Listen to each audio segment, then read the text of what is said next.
Welcome to Tell Me Your Story, New Paradigms for a New World. I'm Richard Dugan, your host. I thank you so much for joining us here on the program as we come your way Sundays at 7 a.m. and 7 p.m., Monday mornings at 1 a.m. We are streaming live at those times at richarddugan.com. The podcasts are on SoundCloud, iTunes, TuneIn Radio, Spotify, Stitcher, Player FM, Blueberry, and many others. You know what I say? I always seem to take a deep breath when I have to give that out because there's a long list. But I also thank those who have been reposting our interviews to expand our reach, to reach more people, to hopefully get people to understand that, yes, we are trying to change the world one person at a time, one idea at a time, one concept, one paradigm at a time, or parts thereof, so that we can make this a better world for all people, not just a select few. And I believe I don't believe in a utopia necessarily, but I do believe it's possible. And my guest is one of those who also believes this to the extent that we're going to converse with him today. We also want to remind you that we will be giving you our guest website as well in just a couple of moments so that you can do more research and investigation and continue your evolutionary process. If you like what we're doing and it resonates with you, please support us if you can financially. We have PayPal and Patreon accounts for your security as well as ours. And we also want you to participate in the Decade of Perfect Vision, the 2020s. So please get involved, go within, spend that time, that quality time. That is the real quality time. Nothing wrong with community and relationships, which is part of what we're going to talk about today. But the one relationship I think that is the most important is the one you have with yourself, getting to know you. I know some people would say, no, actually, your best first relationship is with God. Well, you can kind of do that through that process of going within, listening to that still small voice of inspiration, encouragement, upliftment, if you will, as well as being quiet and just enjoying nature if you can find that space. So please take the time to do that. We also ask you to take the time to spend with us and Dr. Stuart Shanker. He is going to share with us about his latest work, the Reframed. That's the title of the book, Reframed. It is Self-Reg for a Just Society. And Doctor, I want to thank you so much for joining us on the program. It's great to have you with us. I'm very excited about this conversation today. Good morning, Richard. I got to tell you, I love doing an interview with somebody who quotes the prophet Elijah. Okay, so tell me, what quote was that having to do with going within? And it's Elijah who, after his great conflict, hears the still small voice within himself. Yeah. And the still small voice, of course, is constantly saying, I am that I am. Yes. And that also goes to that's the right. statement that speaks to the question of perfection. What is to be perfect? And Jesus said to be perfect, even as your Father in heaven is perfect. And that doesn't mean being good or being right or any of those things. It just means to be. Yes. Be. And we want people to learn how to do that. And I think through your book, the work that we're going to talk about today, I think we're going to touch upon that. Good. First of all, what are you, and normally a lot of interviewers will sit here and they'll read the laundry list of all the wonderful things. They'll read your resume. And some people say, well, resume is so long, by the time I finish, the show's over. So give us a little synopsis about the doctor part of Stuart Shanker. Well, I'm a Canadian boy, and I was sent off to Oxford, where I lived for 10 years. And I worked on something there called self-regulation. And what I was looking at were mechanical systems, self-regulating systems like a computer. And when I came back to Canada, somebody had seen that I'd written this stuff about self-regulation in terms of how the body is a self-regulating mechanism. And they asked me if I could do some, apply some of this to a real problem that we were seeing with kids in Canada. And what we were seeing was just an explosion, an absolute explosion of mental health problems. And from there, I haven't looked back. And all the work we do now is geared towards everything you said in your intro. That's what we're all about. Mm. Well, and of course, I would venture that there must be some new studies that have been going on since, for us here in the States, since February and March of 2020, with not just adults, obviously, with the young people as well, dealing with this whole scenario of being Yeah. isolated, self isolated, hopefully, and all of those things. And then, of course, and I've said this, and I don't say this necessarily facetiously, but as much as I love living in the United States and really enjoy the democracy that we enjoy here in the States, part of me feels as if democracy is what's going to kill us in regards to this virus. Because you have that dichotomy. I don't know about Yeah. Canada's constitution and founding fathers and so forth, but um, here in this country, with the documents that we supposedly hold near and dear and live by, there are two almost seemingly diametrically opposed concepts, and one of them is promoting the general welfare and securing the blessings of liberty to ourselves and our posterity. The other is the First Amendment to the Constitution, which gives us the right to do what we want, when we want, where we want, how we want, to, to that extent. And those seem to be very difficult for people to grapple with. I have the constitutional right not to wear a mask, not to wash my hands, and not to stay 6 feet away from you. Uh, and it's like, okay, then you have basically signed our death sentence because you're unwilling to consider the community at large. Because of that. And again, I'm not sitting here saying that people should give up. I wear a mask. I wash my hands. I stay 6 feet apart. And I didn't give up my First Amendment rights. I'm exercising them. Big difference. But all of that starts to play on our mental health, mental, emotional, and spiritual health, as well as physical health. Can we talk a little bit about that aspect of it? And then we're going to jump into this whole aspect of self regulating, or um, uh, the aspects of your book that I think people need to get in touch with, and that is reframed self-reg for a just society. Talk to us a little bit about this. So, man, you said an awful lot there, right? So let me start off by telling you something really interesting. Uh, when I was a young boy growing up in Canada, we read American history before we read Canadian history. Really? Yes. America for us, I knew the Declaration of Independence by heart long before I started reading about the Canadian Constitution. America for us represented this extraordinary experiment, exactly the way you described it, of allowing for these conflicts that are inevitable in a democracy. But we are seeing something around the world today, not just in the US, and it's a sort of what we call an epidemic of polarization. And for me, just this morning, I was rereading Ronald Reagan's incredible 1987 West Berlin speech, where he said, "Mr. Gorbachev, tear down that wall."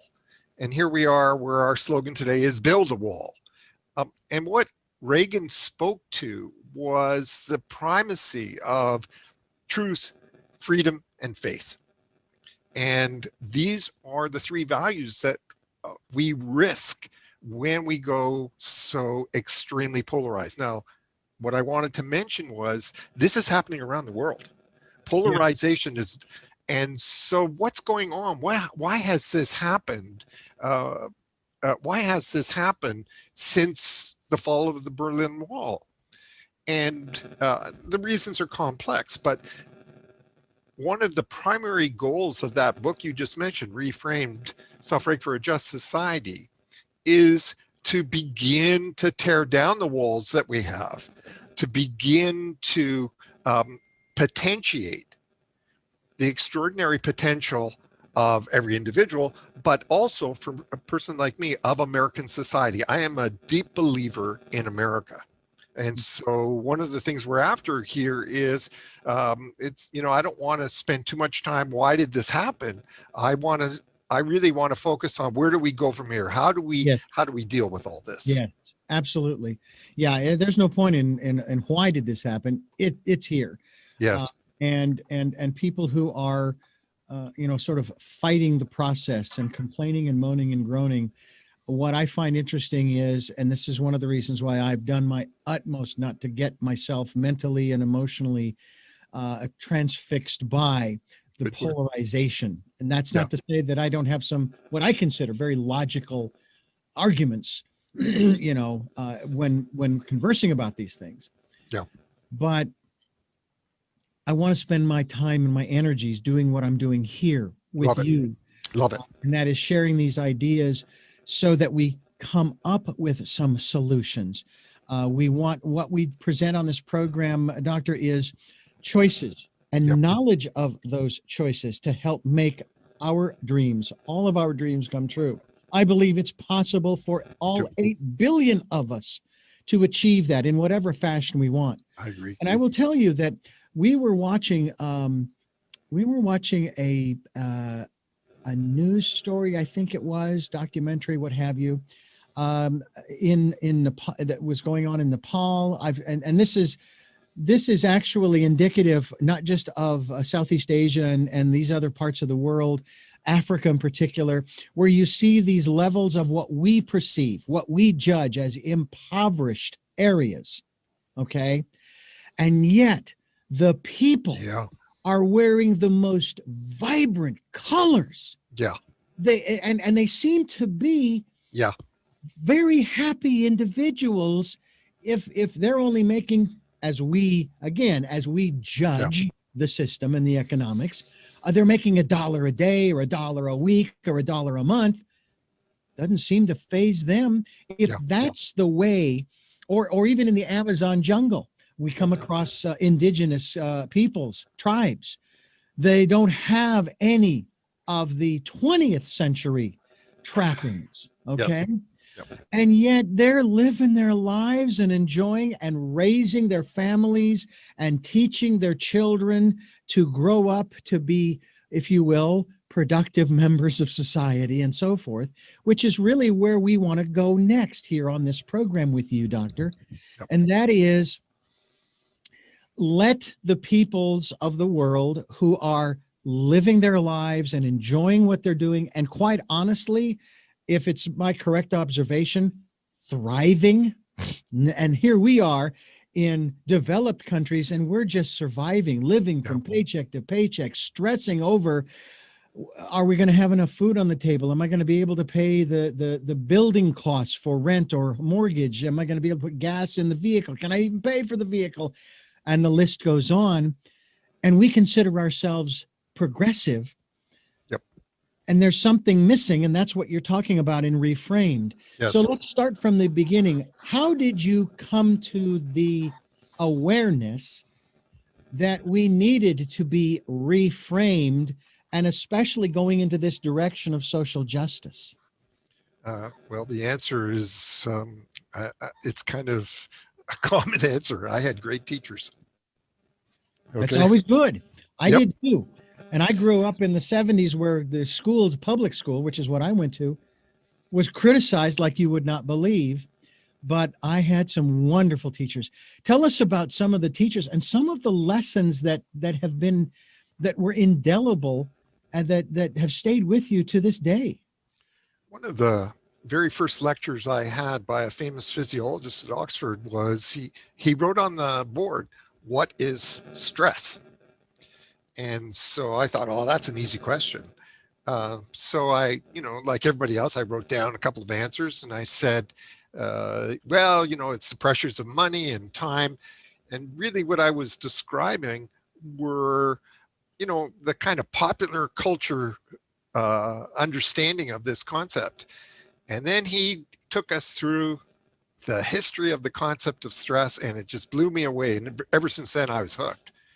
Basically, the concept of stress developed at the beginning of the 20th century by an American physiologist, a guy called Walter Bradford Cannon.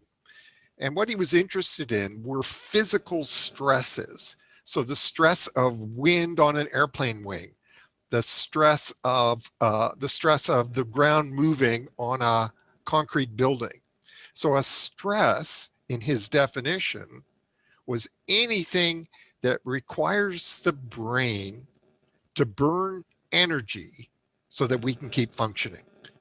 Mm. What we so it's a good way to start. What we started to look at in my own work were 5 domains of stress. What are physical stresses? So, for example, cold weather is a physical stress. The brain has to keep an internal body temperature of 98.6. So to do that, if it's cold outside, it has to burn energy. It burns glucose. We looked at emotional stress, social stress, cognitive stress. These are all big domains. And then we started to look at self-regulation. Self-regulation in the way that Cannon himself understood it. And self-regulation, all it means is how you deal with stress, how you manage stress. And what we discovered in our own work, we had a research institute, which was a brain institute on one side and a clinical institute on the other. And what we discovered was that kids often develop what we call maladaptive ways of dealing with stress. Hmm. So do you want me to give an example of that? Please do. Yes. Okay, so kids really stressed, say we're looking at a teenager. He's really stressed. He's got emotional stresses or social stresses. And to deal with his stress, what he does is he comes in and he flicks on his social media or a video game, and he'll spend 6, 8 hours on that so he doesn't have to deal with his stress. So it's maladaptive because when he finally turns it off, or more likely when mom and dad say that it's got to go off now, he's in an even worse shape, is even more stressed than he was when he first went on. That's maladaptive. It's when we deal with a stress by avoidance or denial, uh, and it creates more stress as a result.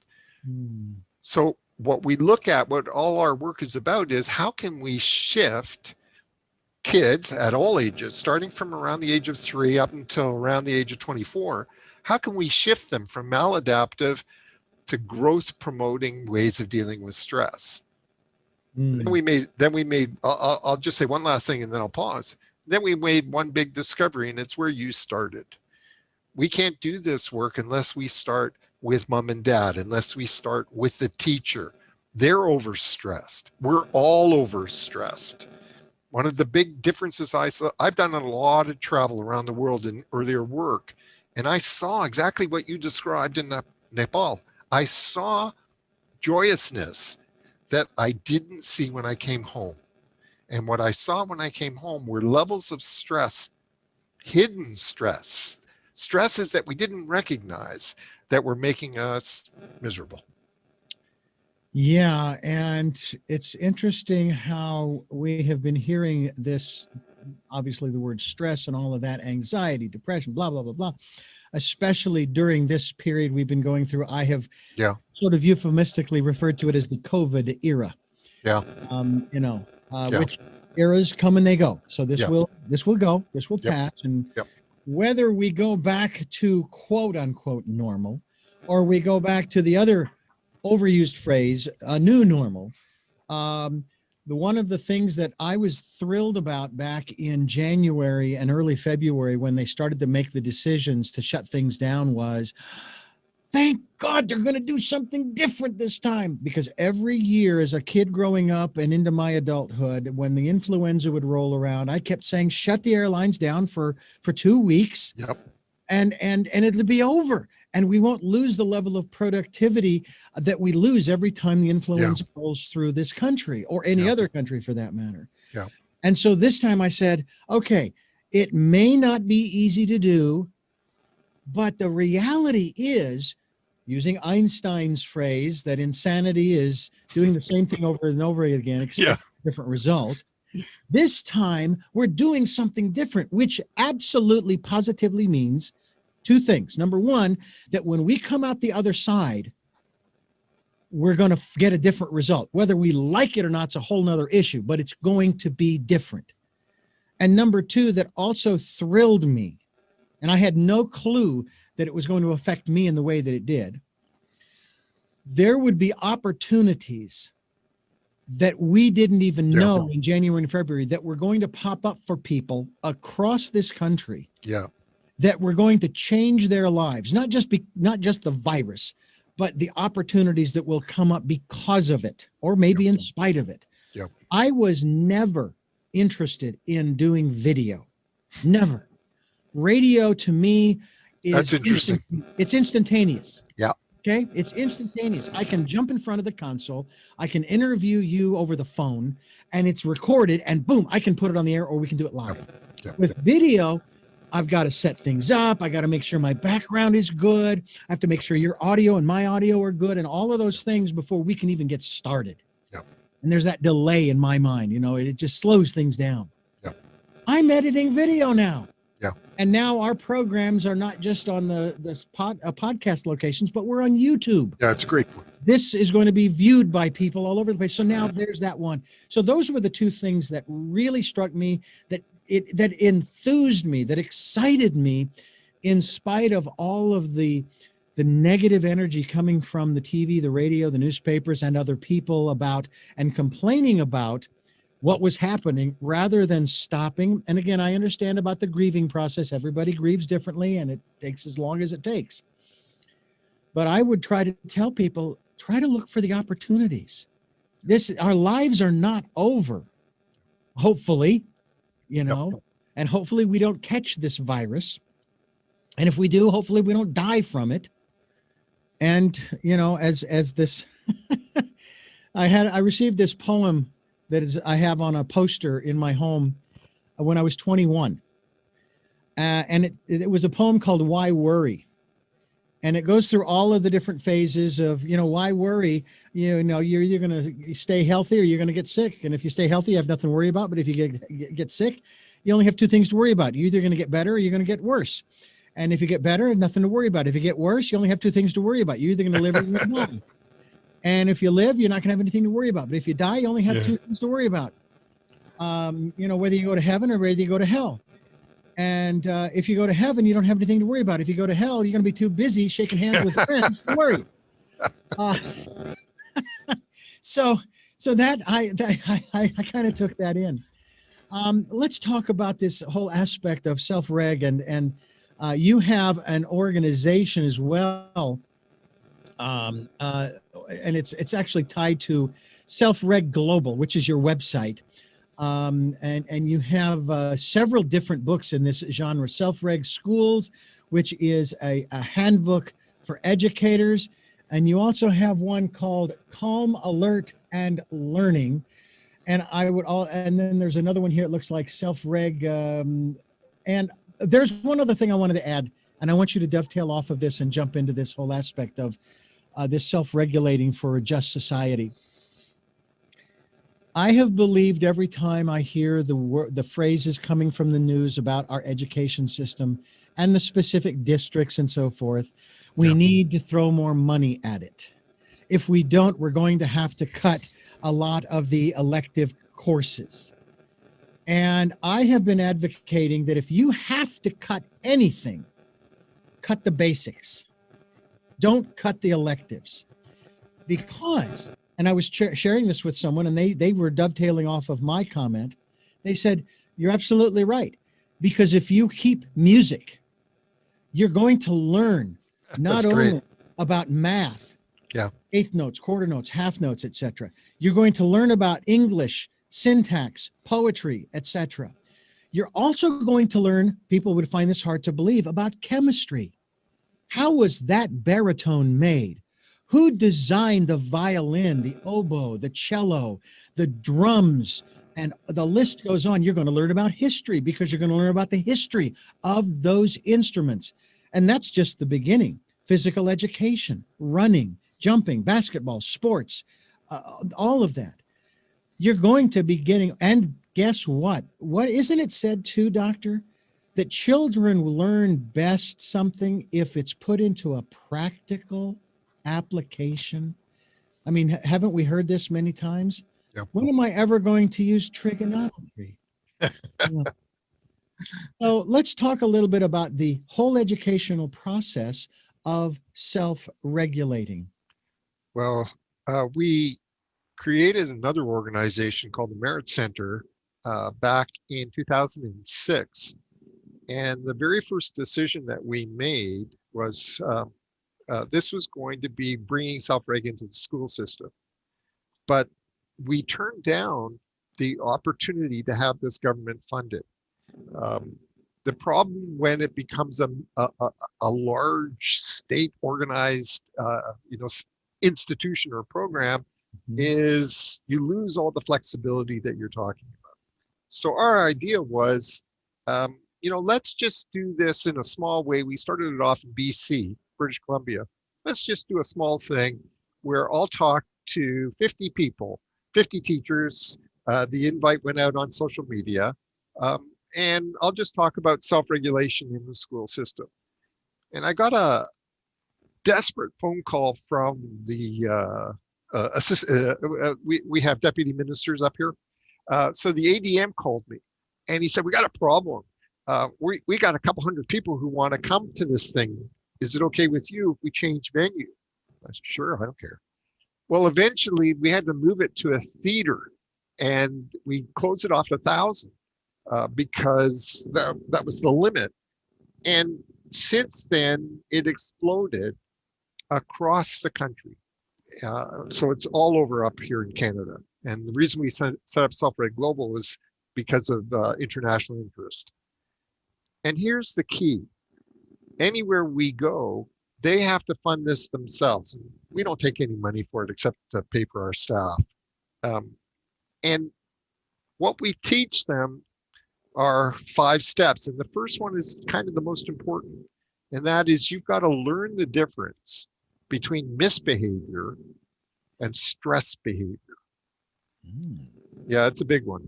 Now, we've had a revolution in neuroscience over the last 30 years where we've finally been able to look at what's going on in the deeper parts of the brain, which are the kind of stress response systems.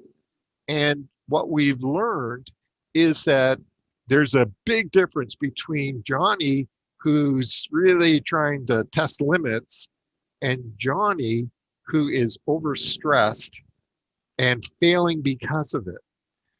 But the more important part is when we recognize this, when we recognize that the kid's problem is stress behavior, then we have the next 4 steps. We're going to figure out, okay, well, what are the stresses? We become stress detectives.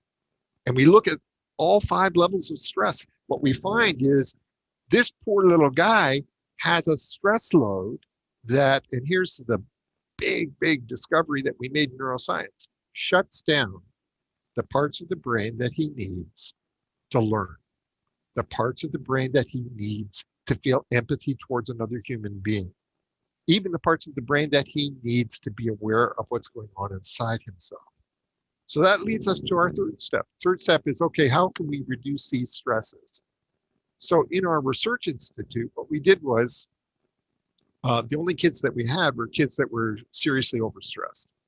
And because of that, they were having a lot of trouble either getting language or solving problems. So what we did was we tried to figure out what are the stresses? What can we reduce? There are certain stresses you can't. There are certain stresses we need in life. And we made a huge discovery. And the discovery we made was, and I want to tie it to what I said at the beginning.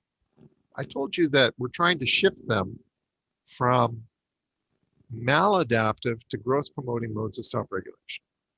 So the brain has a number of ways of dealing with overstress, but the best way, the most growth promoting way is called social engagement.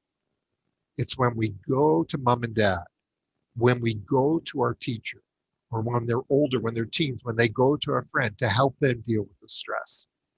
What we found was in these kids that were really struggling, they never went to social engagement.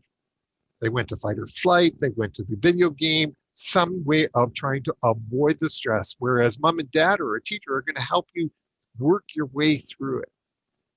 So that led us to the 4th step. Okay, you guys got to learn something that you don't know. And that is what it feels like to be calm. We're seeing a generation of children and teens that really don't know what calmness feels like.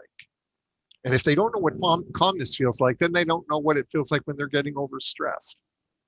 And that leads us to the fifth step. Now that you kind of know that you're what you need to do to feel calm, let's figure out what sent you into that bad place in the first step, in the first place, and let's change what we do in life.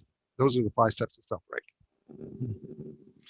Well, and certainly in this COVID era, we certainly can use all of the de-stressing that is there, and that's why we've been promoting. And actually, we've been promoting going within the. We started with 2020, the year of perfect vision, but I've been promoting it since September of 2019 Interesting. because I saw 2020 coming. And as a kid growing up, I loved the fact that I was born in 1960, which was a multiple of 10. And it was easy to keep track of how old I was, but in fact. And I thought, wow, you know what? In 2020, which I don't have that vision, I'll be 60 years old. That'll be kind of cool, you know. And 2020 obviously is considered to be perfect vision. And so we started promoting it and not talking about outer vision, you know, because not everybody's going to have 2020 outer vision. When I was a kid, that's just great. I was legally blind and grew up with 2200. I could see at 20 feet what most people could see at 200 in my right eye. And then when I was 36, got a lens implant and I was 20/50, 20/40 with the corrective lenses. I can see at 40 and 50 feet what most people can see at 20. And now I'm driving. Wonderful. But the big kicker is, what if you start turning that vision inward towards yourself? Now, we've talked about this before, that it can be potentially a rather scary thing to get to know yourself. I mean, the real you, not the roles that we play. You know, you're Dr. Stuart Shanker, all right? But that's a role. That's a mask that you put on. You know, and it almost comes to the point of, you know, well, who is the real me? You know, how do I find out? And do I really want to? Because I've had some pretty weird stuff. I'll use that term. Traumatic is another. Stuff go on in my life from childhood, and everybody can probably say this. I don't know that I want to do that.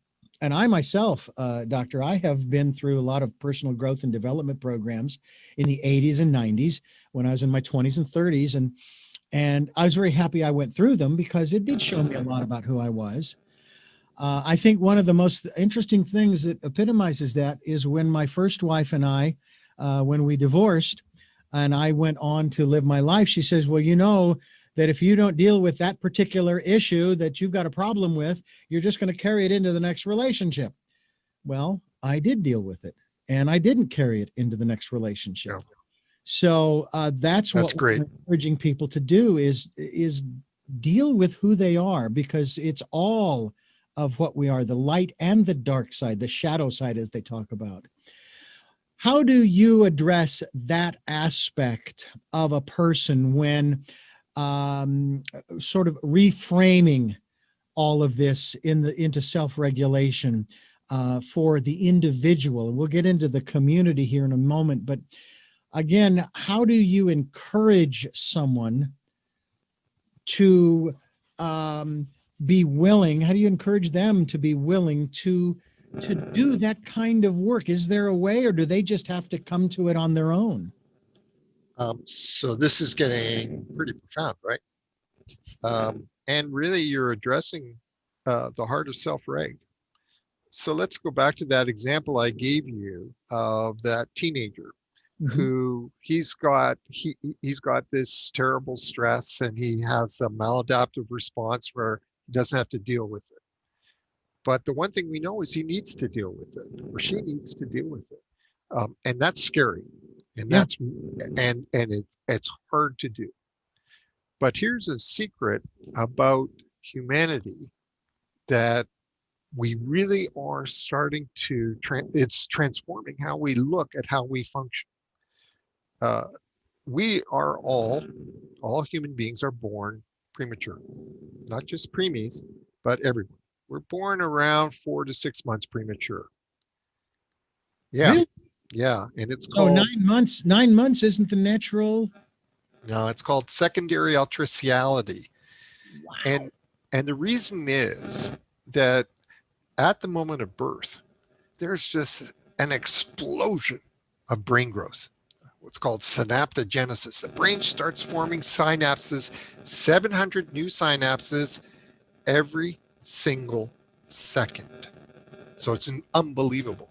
So the idea looks like we were born basically 4 or 6 months early because if the brain continued to grow in utero, it would be almost impossible for this big head to pass through the cervix. Mm. So the explosion in brain growth occurs postnatally, but there's a mechanism that takes care of the fetus. We call it the fetus outside the womb. Inside the womb, the fetus is joined to the mom by the umbilical cord. Outside the womb, what takes, if we're talking about a fetus outside the womb, what takes the place of the umbilicus?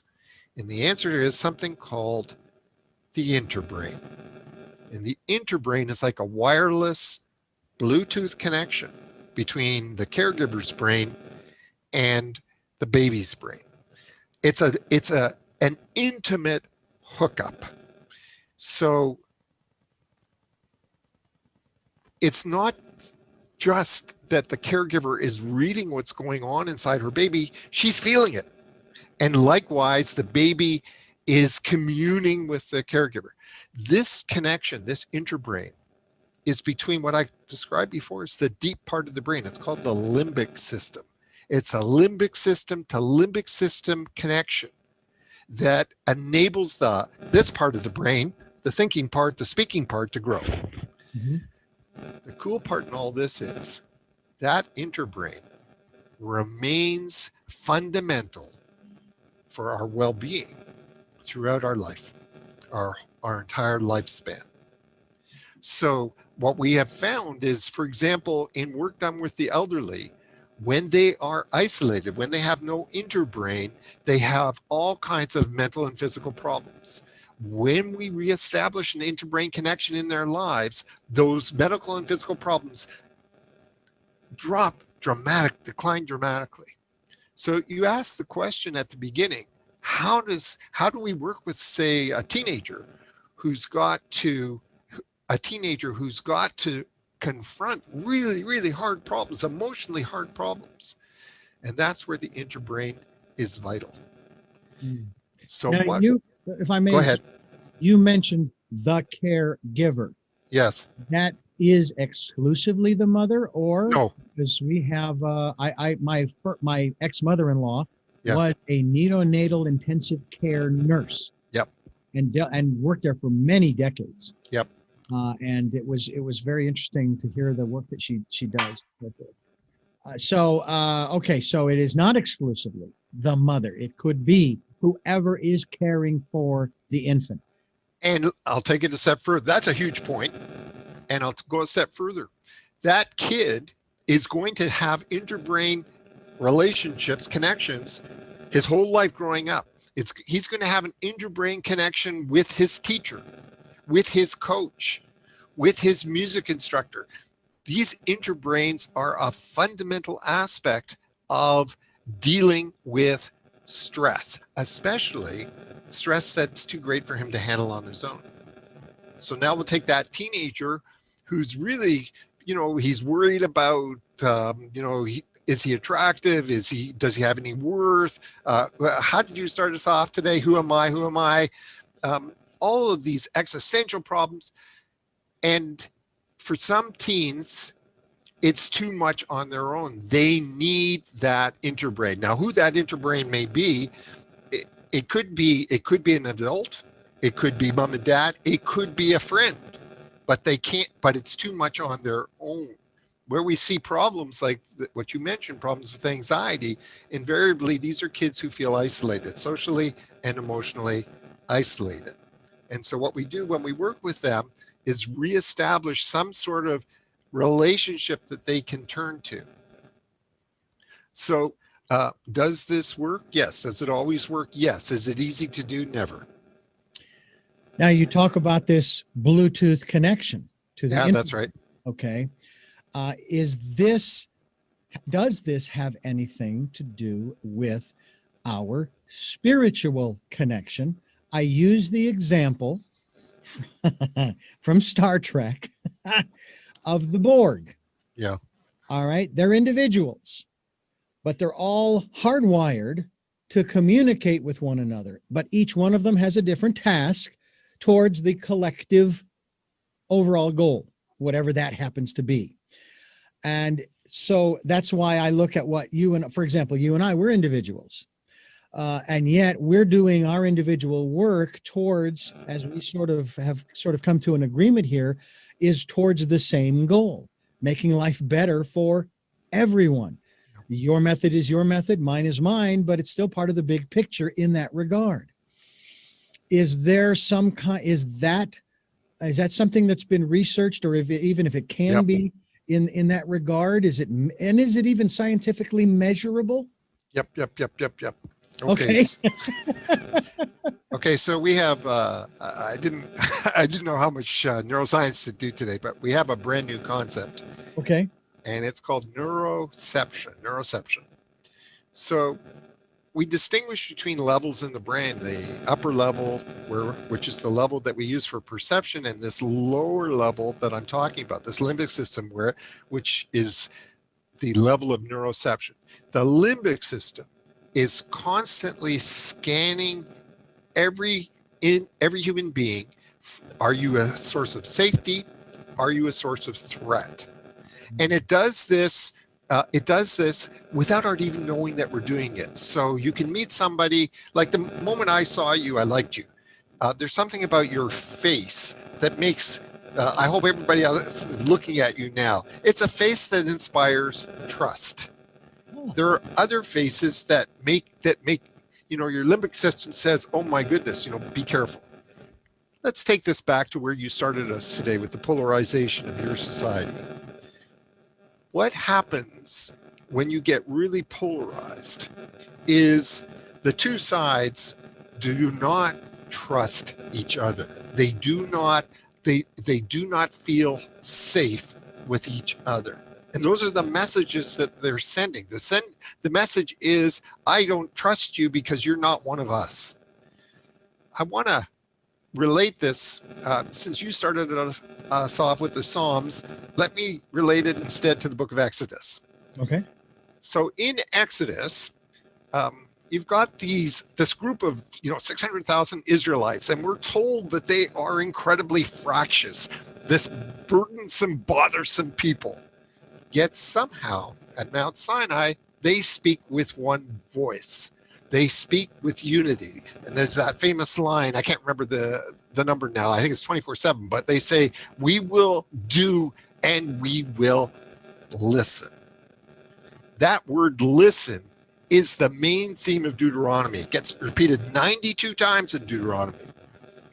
If you have a polarized society, it's a society where the two sides cannot listen to each other. And they don't listen because they don't trust each other. So as we move forward, what we have to do is we have to figure out, how can I start to listen, even when we disagree, even when I think you're wrong. Nevertheless, I love what you just said a second ago. Even though I think you're wrong, I know that you have the same hopes and desires and dreams that I have, for my children to be safe, for my society to be safe. That's where we have to go next. That's the common ground we need to start That's with. the common ground, yeah. Because I have said, I've made this phrase a couple of times also, and of course, I'm not sure, I know it's from the Bible, but basically the phrase is that a house divided against itself not only cannot, it will not stand. Perfect. And that's just short and simple. Perfect. But one of the other aspects, the quote that you also had there, we will do and we will listen. And I would reverse that when it comes to listening to the still small voice. And you're right. Yeah. And I've said this facetiously again, because I don't want to put this on anybody. I don't want to make people feel a particular way. I don't want to pass judgment, but I say this tongue in cheek. If you're going to listen, but Agreed. you're not going to follow the promptings, then why are you listening? Yeah. What's the point? Yeah. So, but one of the things that I thought was real interesting, and you've really alluded to this already here, and that is this whole aspect of listening. And I know that mediators do this a lot. The first thing they are going to do once they've determined the differences is they will work on finding similarities amongst the parties mediating. Yeah, that's great. So at least they can start from a common ground. And in this case, as you very well stated, we want a better world for all of us. And bear in mind, when I say that, and I say this to people all the time, I'm not saying that where we are is bad. This is a marvelous, incredible, beautiful place to live. I live in Santa Barbara. You live in Canada. I've lived in Phoenix. It's not what it used to be anymore. So it's not really my hometown. I don't like going there because it looks so drab. But then again, it is a desert. I've been to Ireland, where my wife and I want to live there for the rest of our lives. And it looks like there may be that chance that we're going to be able to do that. It's a paradise. But the whole planet is an incredible place. And the things that we have accomplished, technologically in particular, are just beyond belief. But that doesn't mean that we have to maintain the status quo or static life. You take a pool of water, if it's static for too long, it starts to get murky and all of this stuff and the mosquitoes and on and on and on. Whereas a dynamic life, a life of thriving, that's what we're talking about here. Yes. And I don't want that just for me. Where's the fun in that? I want everybody to thrive. Yes. So you're absolutely right. We do have the same goals. It's just that we have different ideas of how to get there. And it seems to me also that we need to pin our hopes on ideas, on concepts, not on individuals. Even though we've been quoting individuals left and right on this program. No, I agree with you. We need to focus on the concepts and the ways. I was a Baha'i, a member of the Baha'i faith for about a year and a half back in the mid 90s. And one of the beautiful aspects of their councils of 9 is that when they are addressing an issue, when people put ideas out onto the table, those ideas no longer belong to the individual. They belong to the council. That's great. And when a decision is made, even that's if really great. A majority, and it's a council of 9, like our Supreme Court, so there's always going to be a majority and a minority. But when you become a member of the council, you accept some rules at the front end. And that is that if you are in the voting minority, when the majority rules, you accept without question the decision. Now, that does not mean that the decision is laid in concrete. That's not the way that it's viewed. I love it. Here's the decision. Yep. Let's see how it works. If it doesn't work, we'll come back and we'll revisit and we'll throw out the ideas again and see where we can go. Yep. But it seems as though in this country in particular, but again, as you stated, this is a global issue. It's as if decisions are made in concrete and that, they can't be reversed. They can't be changed. They can't be modified. I don't know what founding documents you folks live by, but the Constitution is supposed to be a living, breathing document, which means that it evolves. And we've evolved to 25 or 26 or 27 changes or additions to that document over the 230 years that we've been around, or so, 230, whatever. So it just seems like people have forgotten that these documents are not sacrosanct. They're not holy relics, never to be changed. They're living, breathing documents that need to be looked at. And sometimes they do need to be modified, just like we do. We need to move forward and evolve our thinking and our thought processes and our beliefs. Um, you've talked about this process of self-regulating for social justice. Why? I mentioned before how when an individual is overstressed, and they go into something that we call red brain. Red brain is the thinking parts of the brain are sort of shut down, and the limbic system, the emotions, are running the show. There's another mechanism that's huge, and it's called limbic contagion. So what happens if you've got a crowd and that crowd is overstressed, and one person in that crowd gets scared or angry? In a flash, the whole crowd becomes scared or angry. Those emotions sweep through the crowd. But now we got a problem, because now we can't do what you just asked for. What you asked for was, we need group problem solving. We need consensual politics if we're going to deal with problems like COVID. We have to all be on the same page. We can't afford to have our thinking brains offline. We have to keep the emotions in check, or the negative emotions, the anger, the fear, keep them in check so that we can work together. What we see in any polarized society is that negative emotions like fear and anger are running amok, spreading through the group, impairing their ability to get together and solve, to be constructive. What do we do about this? So how do we handle this? We handle it the way we handle the kid. What are the stresses in our society that we can reduce now? What are the ways that we can begin to, instead of accusing the other side of some sort of, immoral or being morally adrift, instead we recognize that they're overstressed, we're overstressed, everybody's in red brain. So we got to turn that off. We got to get back into blue brain. So we reduce societal stresses. And I think one of the things that's happened in the US is the societal stresses have been great. They've been very great. And that's why the country became so polarized.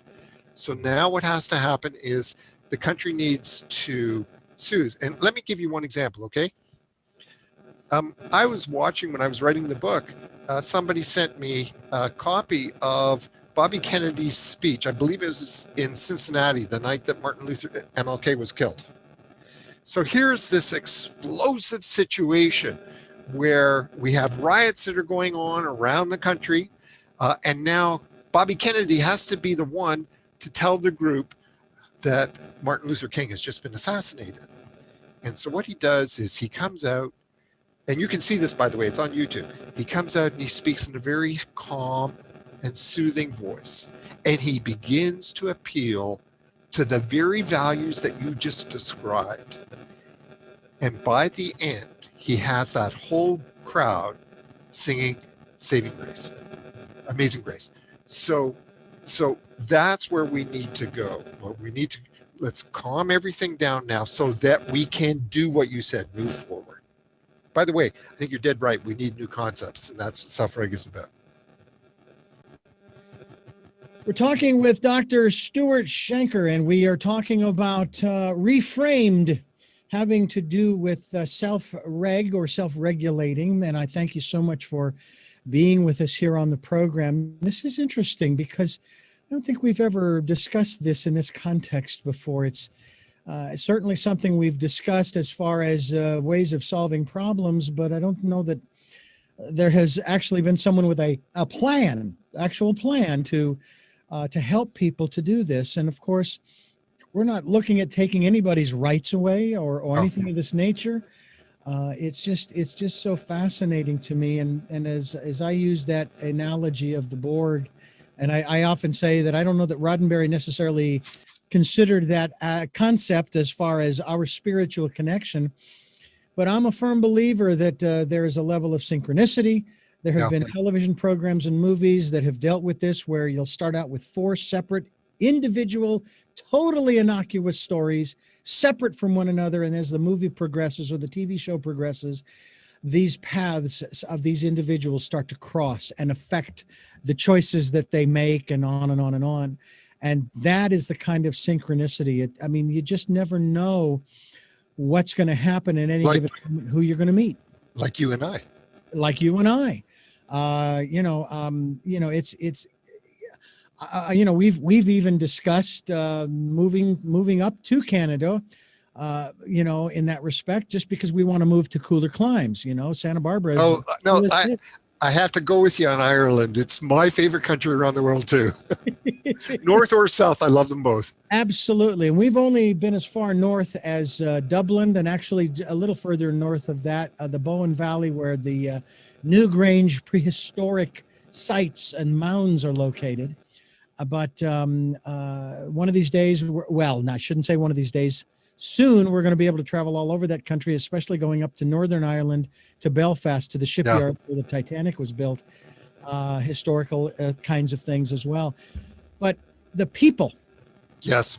it's the people of the Yes. different countries that make such a difference. And Yes. again, I go back to that example I gave earlier of the different groups of people around the world, and the vibrant colors they wear, and the smiles on their faces, in spite of the fact that they are living, again, by our reckoning, by our judgment, they are living impoverished lives. They don't have running water. They don't have electricity. They don't have a lot of stuff that we think they should have. And that's, there is a part of me that says, where is the prime directive when you need it? If these people are happy and living their lives, leave them alone. They don't need democracy. They don't need free enterprise and capitalism. They don't need the free market. They're doing just fine on their own. Leave them be. And yet there are other countries that continually ask us to leave them alone. Yeah. And we don't, because they have something we want. And I've been thinking about this since I was a kid, doctor. The one commonality is that we all bleed red blood. So that means we're all the same. I don't care what you look like on the outside. You still have red blood when it comes out those holes or slashed or whatever. Yeah. And so there is that commonality, that similarity, if you will. We've even gotten into the discussion. You said something earlier about this, the negative energies and so forth. And Yes. And just as a point of character and personality, let me just throw this in there, that when I started hearing during the 2016 campaign, the kind of dialogue, I'll put it that way, and verbiage that was being used, and then, of course, this person makes it into the White House, I'm going, I'm a firm believer in karma, okay? Einstein defined it as, for every action, there is an equal and opposite reaction. Well, guess what? You can't keep putting out the negative energy without there being a repercussion somewhere down the road. And I honestly do believe that that was the 2020 election. And I've got to also believe that a human being, I don't care how healthy they think they are, eventually that kind of stress will take its toll on the physical, mental, and emotional bodies. I agree. So if we are to move forward as a society, individuals who are listening right now, what is, aside from getting a copy of your book, Reframed, and going to your website as well, which we want to give as we are talking here, and it is selfregglobal.com. That's where you can also find the book, but also other information. Aside from all of those great starting points, where would you suggest as individuals, because that's where it has to start, that we begin? You and I have been talking all day today about how we have to become a society where we can listen to each other. But it starts with listening to a child. And it's listening to a child in the sense that you have been talking about, listening to that still small voice. This is deep listening. How can a child learn how to listen if they have not been listened to? Hmm. So I've seen now thousands and thousands of children across Canada. I don't know how many thousands. And you know what? I have never once seen a bad kid. That's the message that your listeners have to take home. I've seen kids that are struggling. I've seen kids that are on a trajectory that needs to be changed, but I've never seen a trajectory that cannot be changed. I am more hopeful today than I ever have been. So that's what I want them all to feel. Hopeful for their kids, hopeful for all kids, hopeful for their community, hopeful for their society. Well, and that's good that you have hope. I do too. I know there are a lot of people that have divergent views from us who also have hope. And so, what we need to do, as you've already very well stated, is we need to start listening. Don't just hear them, really listen. Yes, And I've heard it said that one of the best ways to so